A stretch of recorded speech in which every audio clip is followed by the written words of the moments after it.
റസൂലുള്ളാഹി സ്വല്ലല്ലാഹു അലൈഹി വസല്ലമയുടെ ദുആയിൽപ്പെട്ടതാണ് അല്ലാഹുമ്മ ബാരിക് ലി ഉമ്മതി ഫീ ബുകൂരിഹ.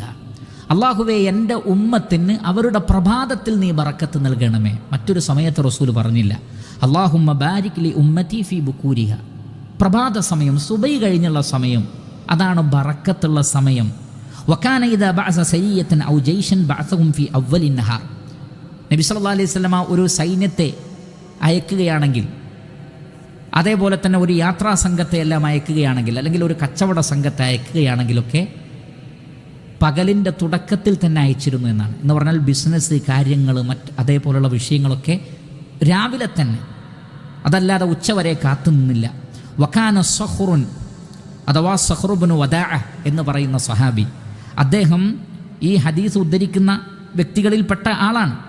അദ്ദേഹം ഈ ഹദീസിൻ്റെ അടിസ്ഥാനത്തിൽ അദ്ദേഹം എന്ത് ചെയ്യുമായിരുന്നു? വകാന സഖ്റുൻ റജുലൻ താജിറൻ വകാന യബ്അസു തിജാറതഹു മിൻ അവ്വലിൻ നഹാർ ഫഅസ്റാ വഖസുറ മാലുഹു.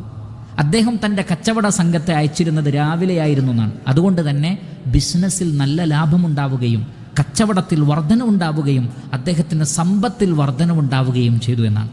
അപ്പോൾ പ്രഭാത സമയത്തിനൊരു ബറക്കത്തുണ്ട്. ആ സമയത്ത് ഇറങ്ങുന്ന ഒരു ബറക്കത്ത് തന്നെയാണത്. അത് അള്ളാഹുവിൽ നിന്ന് ഇറങ്ങുന്നതാണ്. ആ സമയവും നമ്മുടെ പ്രവർത്തനങ്ങളും യോജിച്ചു വന്നാൽ ഇൻഷാ അള്ളാഹ് ലാഭമുണ്ടാകും.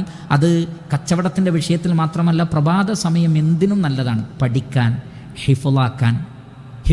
പ്രഭാതത്തിൽ ഹിഫ്ളാക്കിയാൽ വേഗം ഹിഫ്ളാവും. പ്രഭാതത്തിൽ പഠിച്ചാൽ വേഗം പഠിക്കാൻ സാധിക്കും. രാവിലെ നിങ്ങൾ എന്തെങ്കിലും ഒരു പണി തുടങ്ങി നോക്കൂ, ഉച്ചയാകുമ്പോഴേക്ക് അത് തീർക്കാൻ പറ്റും. എന്നാൽ ഒരു 10 മണിക്കൊക്കെ തുടങ്ങിയാൽ അന്നും പിറ്റേന്നൊന്നും തീരൂല. അതൊരു ബറക്കത്തിൻ്റെ വിഷയമാണ്. രാവിലെ തുടങ്ങിയാൽ വേഗം ആ പണികൾ തീരും. എല്ലാ നിലക്കും അതിൽ ബറക്കത്തുണ്ടാകും.